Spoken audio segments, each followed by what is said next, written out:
শিক্ষক এবং সহপাঠীদের জানাই সশ্রদ্ধ শ্রদ্ধা ও ভালোবাসা। আমার নাম কাঞ্চন দাস। আমি ফারাক্কা গভর্নমেন্ট আইটিআই দ্বিতীয় বর্ষে শিক্ষার্থী ডিপার্টমেন্টের স্টুডেন্ট।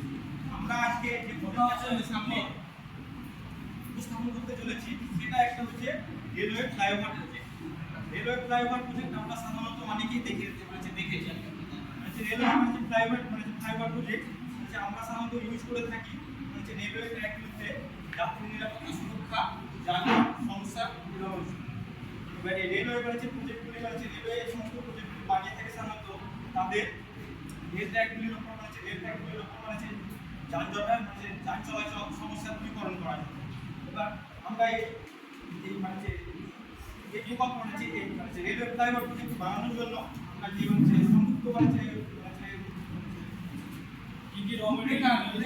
গ্রহণ করেছিলাম সেটা হচ্ছে যে আমরা প্রথমেই এর জন্য একটা এরিয়া অ্যাকোমোডেশন করেছিলাম, লোকেশন গ্রহণ করেছিলাম।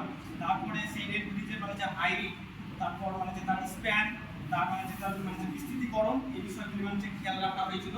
এছাড়া রেলের রেল ফ্লাইওভার ব্রিজের আমরা সাধারণত সেফটি মেনটেনের জন্য বিভিন্ন গার্ডরেল, লাইটিং, তারপরে বিভিন্ন লাইট, সেফটি লাইট এগুলো সাধারণত ইউজ করে থাকি যাতে যাত্রীরা সহজে এটা থেকে সুরক্ষা পেয়ে থাকে। এছাড়াও এটা বৃহত্তর লেভেলে বর্তমান দিনে যানজট সমস্যা এড়ানোর জন্য এই ধরনের প্রজেক্ট সরকার এবং বিভিন্ন মডেল বা বিভিন্ন প্রাইভেট সংস্থাগুলি অনেকাংশেই বহন করে থাকছে। এছাড়াও এর বৃহত্তর দিক বলতে এটাই বোঝায় যে বর্তমান দিনে যানজট সমস্যা কতটাই বেড়ে চলেছে আমাদের সমাজে। সেই যানজট সমস্যা এড়ানোর জন্য, যাত্রী সুরক্ষা নিয়ন্ত্রণের জন্য সরকার এই ধরনের প্রজেক্টগুলি আরো বিস্তৃতভাবে গ্রহণ করার চেষ্টা করছে।